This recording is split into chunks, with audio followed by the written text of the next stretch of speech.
नमस्कार, जय हिंद विद्यार्थी मित्र हो. महाराष्ट्र शासनाचे मुख्यमंत्री देवेंद्र फडणवीस यांनी नवीन एक विभाग, नवीन मंत्रालयात, प्रत्येक मंत्रालयात एक कक्ष स्थापन करण्याचे निर्देश दिलेले आहे.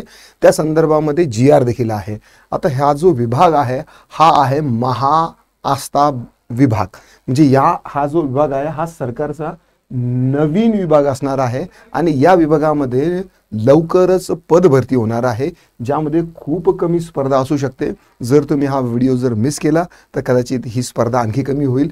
पण यासाठी तुम्हाला पद पात्रता परीक्षा काय असणार आहे, या नवीन विभागासाठी कोणकोणती पदं असणार आहे, पात्रता काय, पगार काय असणार आहे, सगळी डिटेल माहिती आपण या आजच्या व्हिडिओमध्ये पाहणार आहोत. तत्पूर्वी बघा, महाराष्ट्र शासनाचं हे 20 जूनचं हे काय आहे, हे एक ऑफिशियल नोटिफिकेशन आहे आणि यामध्ये सांगितलेलं आहे की माननीय मुख्यमंत्री साहेबांच्या 150 दिवसांच्या सेवाकर्मी कार्यक्रमांतर्गत सेवाविषयक बाबींच्या डिजिटल पोर्टलवर सेवा पुस्तके अद्ययावत करणे आणि अधिकारी कर्मचारी यांच्या सेवाविषयक तपशीलवार माहितीचे ऑनबोर्डिंग करणे हे सर्वोच्च प्राधान्य दिलेलं आहे. म्हणजे हे जे नवीन विभाग आहे यावरती काय आहे की प्राधान्य दिलेलं आहे. यामध्ये या प्रवर्गामध्ये किंवा या विभागामध्ये काय काम असणार आहे, स्थायित्व प्रमाणपत्र, शासकीय अधिकारी जे आहेत म्हणजे ज्या दिवसापासून ते लागलेले आहेत तर ते रिटायरमेंट पर्यंत त्यांचे काय स्थायित्व प्रमाणपत्र असतील, सेवेतील नियमित दिनांक असेल, वेतनविषयक इतर भत्ते वगैरे असतील तर याची सगळी माहिती, तसेच स्वेच्छानिवृत्ती विषयक देखील यामध्ये माहिती असणार आहे. ही नियुक्ती ते सेवानिवृत्ती सगळी जी कुंडली आहे सरकारी कर्मचाऱ्यांची ही एका बटनावरती म्हणजे त्या मंत्रालयात हजर झाली पाहिजे. यासाठी महाआस्था विभाग जो आहे तर तो काय केलेला आहे, बनवलेला आहे. आता यामध्ये काय सांगितलेलं आहे, Maharashtra advance administration system for transparent human resource and administration Mahaastha विकसित करण्यात येत आहे. या अंतर्गत शासकीय कर्मचाऱ्यांच्या सेवाविषयक बाबींची नोंदी असणारे सेवा पुस्तक तयार करणे हे नियोजित आहे. याकरता पूर्व तयारी काय की ही त्यांनी सांगितलेली आहे. आता यामध्ये पूर्व तयारी काय असणार आहे, महाआस्था कक्षाची काय करायची आहे, स्थापना करणार आहे. महाआस्था कक्षाने करावयाची कामे काय काय आहेत ते सांगितले जाणार आहेत. सेवा पुस्तकातील नोंदी अद्ययावत करायच्या आहे. जे सेवा पुस्तक असणार आहे तर त्यामध्ये नोंदी ज्या आहेत तर त्या अद्ययावत करायच्या आहे. आणि याची जी तारीख आहे तर याची तारीख जी दिलेली आहे 30 जून पर्यंत ही प्रक्रिया जी आहे तर ही पूर्ण करावी लागणार आहे असं देखील या पत्रकामध्ये सांगितलेलं आहे. आणि यामध्ये जे पद असणार आहेत तर ती पद देखील आपण पाहणार आहोत. मला फक्त हा मुद्दा तुम्हाला हायलाइट करायचा आहे. असा विषय, घटनाचे आदेश असा विषय नमूद करून 30 जून 2025 पर्यंत पाठवावेत. म्हणजे हा नवीन विभाग जो आहे तर याचं गठन होणार आहे 30 जून पर्यंत.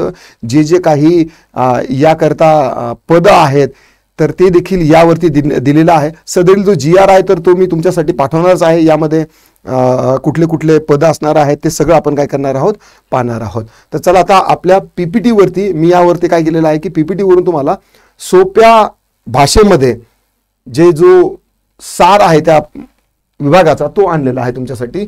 बघा, हे काय आहे, महाआस्था म्हणजे काय आहे, महाआस्था म्हणजे Maharashtra advance administration system for transparent human resource administration आहे. शासकीय कर्मचाऱ्यांची डिजिटल सेवा नोंद ठेवणारी ही काय आहे, EHRMS प्रणाली आहे, ह्युमन रिसोर्स प्रणालीला आहे. प्रत्येक डिपार्टमेंटमध्ये याचा एक सेपरेट कक्ष असणार आहे, कक्ष अधिकारी देखील असणार आहे. आता ही कोण राबवत आहे, हे सामान्य प्रशासन विभाग महाराष्ट्र शासनातर्फे हा जो विभाग आहे हा तयार केला जाणार आहे. का राबवलं जात आहे, बघा, नियुक्तीपासून ते सेवानिवृत्तीपर्यंत सगळी जी माहिती आहे तर ती एकत्र ठेवली गेली पाहिजे. म्हणजे कोणत्या सरकारी कर्मचाऱ्यांनी किती सुट्ट्या घेतलेल्या आहेत, किती गैरहजर आहेत, त्यांना HRA कुठला भेटला, DA कुठे भेटला, सिक लीव्ह किती आहे, तर या सगळ्या गोष्टी ज्या आहेत तर त्या एका बटनावरती असायला पाहिजे.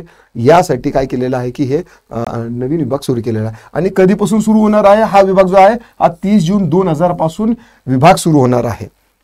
मग आता विभाग सुरू होणार आहे म्हटल्यानंतर यामध्ये काय असणार, माणसं पण लागणार ना, राईट. तर ही जी भरती आहे पॉसिबली येणार आहे हे देखील एक लक्षात घ्या. आता या कक्षामध्ये कोणकोणती पदं असणार आहेत ते बघा. यामध्ये सहसचिव आणि उपसचिव, सचिव असणार आहे, कक्ष अधिकारी असणार आहे, सहाय्यक कक्ष अधिकारी असणार आहे. आता हे जे दोन पदं आहेत ना तर ऑलरेडी जे सरकारी कर्मचारी आहेत तर त्यांना प्रमोशन देऊन या नवीन कक्षामध्ये सचिव आणि उपसचिव केलं जाऊ शकतं किंवा कक्ष अधिकारी म्हणून एखाद्याला प्रमोशन मिळू शकतं. पण सहाय्यक कक्ष अधिकारी, लिपिक, टंकलेखक आणि शिपाई ही जी पदं आहेत तर ही पदं जी आहे तर ही सरळ सेवा म्हणा किंवा ही आता गट क ची पदं आहेत आणि गट ड ची पदं आहेत. गट क ची तर आता इथून पुढे सांगितलेलं आहे त्यांनी की MPSC मार्फतच होणार आहे आणि गट क ची जी पद असेल तर ती सरळ सेवेमार्फत होईल. या 6 महिन्यात झालं तर TCS IBPS मार्फत होईल. जर 6 महिन्याच्या नंतर जर झालं तर कदाचित ही MPSC कडून होईल. प्रत्येक मंत्रालयात हा काय असणार आहे, महाआस्था हा स्वतंत्र कक्ष असणार आहे. प्रत्येक डिपार्टमेंटमध्ये, महसूल डिपार्टमेंट असेल, पाणी पुरवठा असेल, कुठलाही गृह खाता असेल तर त्यासाठी काय असणार आहे, हा सेपरेट असा एक कक्ष असणार आहे ना. आता हा तर आता यामध्ये बघूया पुढे काय आहे. आता हा कक्ष कशासाठी आहे बघा. हा कक्ष जो आहे सर्व कर्मचाऱ्यांची माहिती जी आहे ना तर ती अद्ययावत राहावी यासाठी हा कक्ष काय केलेला आहे, बनवलेला आहे. आणि सेवा पुस्तक डिजिटल करणे व स्कॅनिंग सुलभ करणे. आता यांचं काय करणार आहे, महाराष्ट्र शासनाचं एक सेवा पुस्तक देखील बनणार आहे. सेवा पुस्तकामध्ये त्या डिपार्टमेंटचे कोणकोणते अधिकारी आहेत, त्यांचे घरचे कॉन्टॅक्ट नंबर, त्यांचे राहण्याचे पत्ते वगैरे ही जी ऑफिशियल डायरी जी आहे तर ही नोंद सेवा पुस्तक जे आहे तर त्यामध्ये असणार आहे. अर्ज, प्रमोशन, बदली, सेवा लाभ याची माहिती एकाच ठिकाणी असायला पाहिजे. म्हणजे या अगोदर कुठला सरकारी कर्मचारी कुठल्या पदावर होता, कुठल्या ठिकाणी होती, नंतर त्यांचं प्रमोशन कुठं झालं, बदली कुठं झालं, याची सगळी माहिती एका ठिकाणी असायला पाहिजे. यासाठी हा काय आहे की विभाग आहे. ईमेल ID तयार करणे आणि नियमित अपडेट देणे.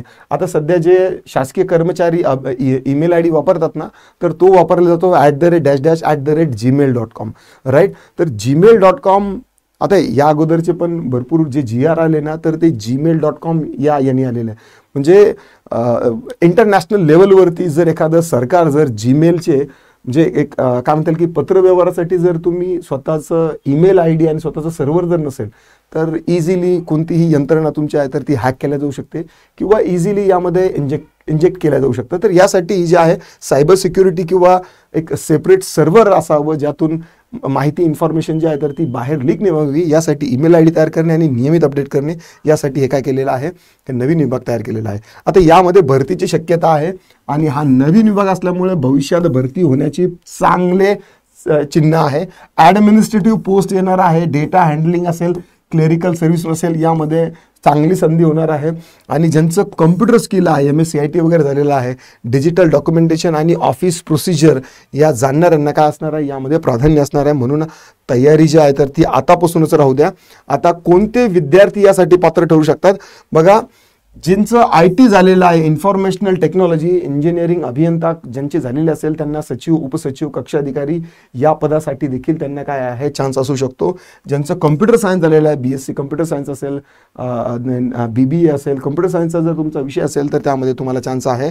BCA, MCA, BSc IT, MSc IT जर हे पैकी तुमचं कुठलंही जर झालेलं असेल तर तुम्हाला यामध्ये सरकारी नोकरीची चांगली संधी आहे. ऑफिस मॅनेजमेंट आणि क्लेरिकल स्किल्स जे आहे शिकणारे आहे तर तुमचे MS ऑफिस, एक्सेल वगैरे ह्या ज्या डेटा एंट्री ऑपरेटर या ज्या गोष्टी आहेत तर या तुमच्या जर पक्क्या असतील तर तुम्हाला नक्कीच यामध्ये चान्स आहे. सोबत तुमचं टायपिंग हे असायला पाहिजे. टायपिंग असेल तर तुम्हाला data entry, digital record maintenance हे जे शिकणारे विद्यार्थी आहेत यांच्यासाठी हा खूप चांगला काय आहे, एक आनंदाची बातमी आहे. लक्षात ठेवा, सरकारी विभाग हा नवीन तयार होतोय, भरती येणारच आहे. Computer plus documentation, digital skill हाच तुमचा सिलेक्शनचा काय असणार आहे, शॉर्टकट असणार आहे. तयारी सुरू ठेवा. शासन तुमच्यासाठी नवीन संधी जी आहे तर ती घेऊन येत आहे. आता MSc office, document handling, Marathi English typing आणि ॲडमिनिस्ट्रेटिव्ह प्रोसेस याची मूलभूत माहिती आतापासूनच घ्या. ठीक आहे. जर हा व्हिडिओ आवडला असेल तर लाईक करा, शेअर करा. आपल्या मित्रासोबत ज्यांचं इन्फॉर्मेशन टेक्नॉलॉजी किंवा कम्प्युटरमध्ये थोडासा त्यांचा हातखंडा आहे आणि यस तुमचे काय दिक्कत, डाऊट, क्वेरी, परेशानी असतील तर तुम्ही नक्की या व्हिडिओच्या खाली कमेंट करू शकता. This is all for this video. I'll see you soon in the next video. Till then bye bye.